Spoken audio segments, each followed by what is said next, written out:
ভারত পাকিস্তান পুরোদমে যুদ্ধ শুরু হয়ে গেছে আর এই মুহূর্তে আমাদের হাতে এসেছে যুদ্ধের তাজা কিছু আপডেট সংবাদ। প্রথমেই জানাবো, পাকিস্তানকে জবাব দিচ্ছে ভারতের মুসলিম নারী সেনা।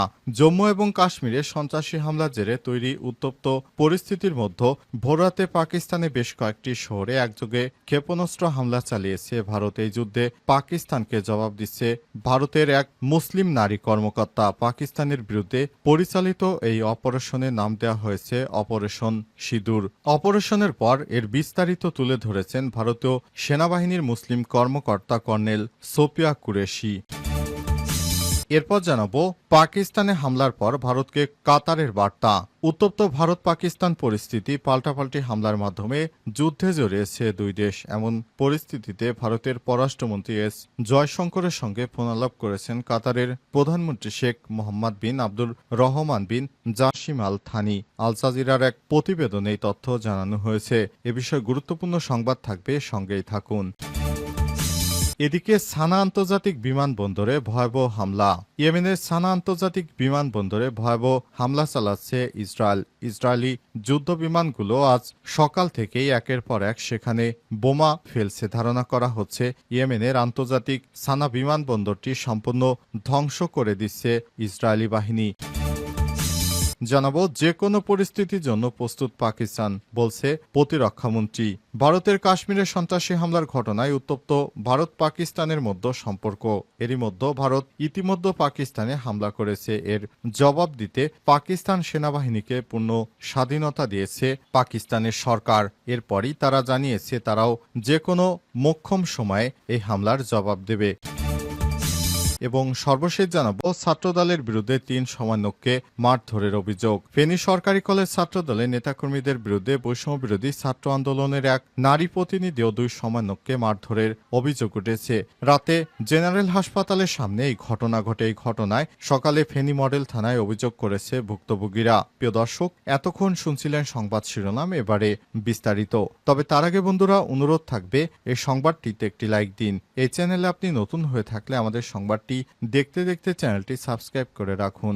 কমেন্ট করে বন্ধুরা আপনার মূল্যবান মতামত জানিয়ে দিন আপনি বিশ্বের কোন দেশ থেকে বা বাংলাদেশের কোন স্থান থেকে আমাদের সংবাদটি দেখছেন এবং শুনছেন। আর বন্ধুরা, ভারত পাকিস্তান যুদ্ধ হলে আপনি কোন দেশের সমর্থন করেন এ ব্যাপারে কমেন্ট করে আপনার গুরুত্বপূর্ণ মতামত জানিয়ে দিন। আর সংবাদটি আপনার সোশ্যাল মিডিয়া ফেসবুকে বন্ধুদেরও দেখার সুযোগ করে দিন। এবারে বিস্তারিত।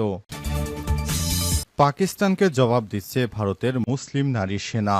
জম্মু কাশ্মীরের সন্ত্রাসী হামলার জেরে তৈরি উত্তপ্ত পরিস্থিতির মধ্যে এবার পাকিস্তানকে মধ্যরাতে পাকিস্তানে বেশ কয়েকটি শহরে একযোগে ক্ষেপণাস্ত্র হামলা চালিয়েছে ভারত। এই যুদ্ধে পাকিস্তানকে জবাব দিচ্ছে ভারতের এক মুসলিম নারী কর্মকর্তা। পাকিস্তানের বিরুদ্ধে পরিচালিত এই অপারেশনের নাম দেওয়া হয়েছে অপারেশন সিঁদুর।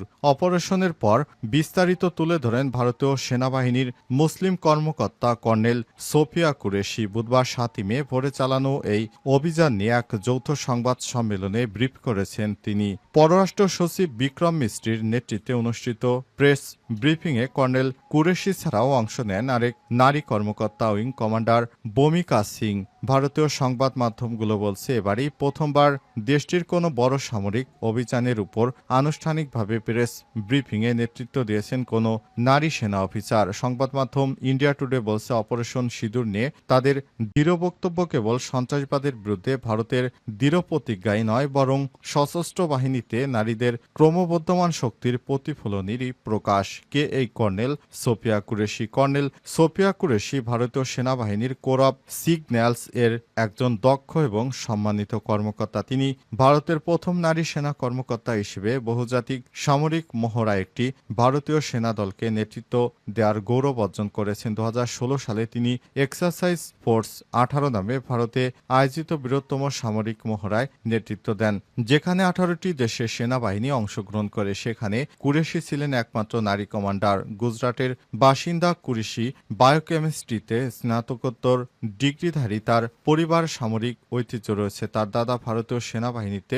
কর্মরত ছিলেন এবং তার স্বামী মেকানাইজড ইনফ্যান্ট্রির একজন কর্মকর্তা। তিনি জাতিসংঘের শান্তিরক্ষা মিশনে 6 বছর দায়িত্ব পালন করেছেন, যার মধ্যে 2006 সালে কঙ্গোর মিশনে তার উল্লেখযোগ্য ভূমিকা ছিল। কুরেশির মতে এসব মিশনে তার দায়িত্ব ছিল মানবিক সহায়তা এবং সংঘর্ষপূর্ণ অঞ্চলে যুদ্ধবিরতি পর্যবেক্ষণ করা। তিনি এক সাক্ষাৎকারে বলেছেন, দেশের জন্য কঠোর পরিশ্রম করা উচিত, এটি একটি গর্বের বিষয়। পাকিস্তানের হামলার পর ভারতকে কাতারের বার্তা। উত্তপ্ত ভারত পাকিস্তান পরিস্থিতি পাল্টাপাল্টি হামলার মাধ্যমে যুদ্ধে জড়িয়েছে দুই দেশ। এমন পরিস্থিতিতে ভারতের পররাষ্ট্রমন্ত্রী এস জয়শঙ্করের সঙ্গে ফোনালাপে কথা বলেছেন কাতারের প্রধানমন্ত্রী শেখ মোহাম্মদ বিন আব্দুর রহমান বিন জাসিম আল থানি। বুধবার 7 মে আল জাজিরার এক প্রতিবেদনে এই তথ্য জানানো হয়েছে। প্রতিবেদনে বলা হয়েছে, ভারত ও পাকিস্তানের মধ্যে চলমান সামরিক উত্তেজনা নিয়ে উদ্বেগ প্রকাশ করেছে কাতার দেশটির প্রধানমন্ত্রী ও পররাষ্ট্রমন্ত্রী শেখ মোহাম্মদ বিন আব্দুল রহমান বিন জাসিম আল থানি ভারতের পররাষ্ট্রমন্ত্রী এস জয়শঙ্করের সঙ্গে ফোনালাপে কথা বলেছেন এবং শান্তিপূর্ণ সমাধানের উপর গুরুত্ব আরোপ করেছেন। কাতারের পররাষ্ট্র মন্ত্রণালয় সামাজিক যোগাযোগ মাধ্যম এক্সে সাবেক টুইটারে দেয়া এক বিবৃতিতে জানায়, শেখ মোহাম্মদ চলমান উত্তেজনা সম্পর্কে গভীর উদ্বেগ প্রকাশ করেছে এবং পারস্পরিক সম্মান ও সংলাপের মাধ্যমে সমস্যা সমাধানে কাতারের সহযোগিতা ও মধ্যস্থতা করার প্রস্তুতির কথা জানায়।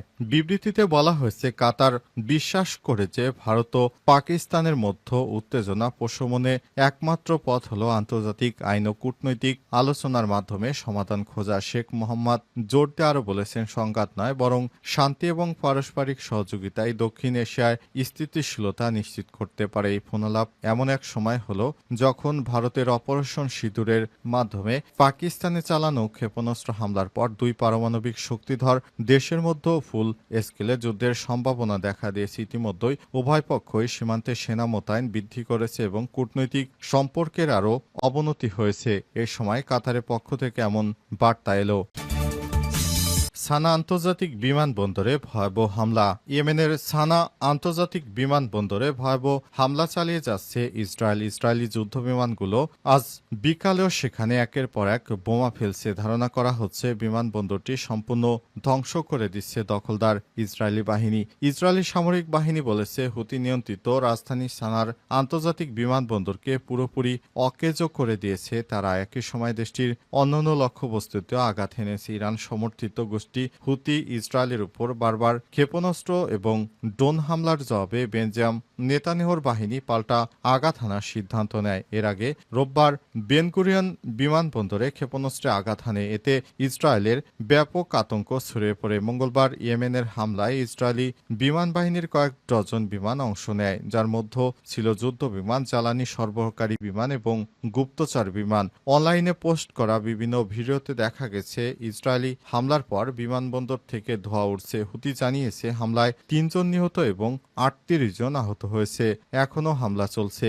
আইডিএফ বলছে, বিমানবন্দরটি হুতিরা অস্ত্র স্থানান্তরের জন্য ব্যবহার করে। এটি নিয়মিত সন্ত্রাসী উদ্দেশ্যে পরিচালিত হয়ে আসছে। হামলার 1 ঘন্টা আগে আইডিএফ এক জরুরি সতর্কতা জারি করেছে। টুইটারে একটি পোস্টে আইডিএফ এর আরবি ভাষার মুখপাত্র কর্নেল আবিসে আদ্রাই বলেছেন, আমরা আপনাকে বিমানবন্দর এলাকা থেকে অবিলম্বে সরে যা এবং আপনার আশপাশের সবাইকে এই এলাকা থেকে সরে যাওয়ার জন্য সতর্ক করছি। এ আদেশ মানার আহ্বান জানাচ্ছে। এদিকে 4 মে থেকে আমেরিকার আল জাওয়াব এবং মারিব সহ বিভিন্ন দেশে 35টি হামলা চালিয়েছে। মার্চ থেকে মার্কিন যুক্তরাষ্ট্র ইসরায়েল যৌথ আগ্রাসনে ইয়েমেনে 1000টিরও বেশি লক্ষ্যবস্তুতে বোমাবর্ষণ করেছে। সব হামলার উদ্দেশ্য লোহিত সাগরে পথ ব্যবহার করে ইসরায়েল ও সংশ্লিষ্ট জাহাজে হুতি হামলা এবং অধিকৃত ফিলিস্তিনি হুতিদের প্রতিরোধ বন্ধ করা। ছাত্রদলের বিরুদ্ধে 3 সমন্বয়ককে মারধরের অভিযোগ। ফেনী সরকারি কলেজ ছাত্রদলের নেতাকর্মীদের বিরুদ্ধে বৈষম্য বিরোধী ছাত্র আন্দোলনের এক নারী প্রতিনিধি ও 2 সমন্বয়ককে মারধরের অভিযোগ উঠেছে।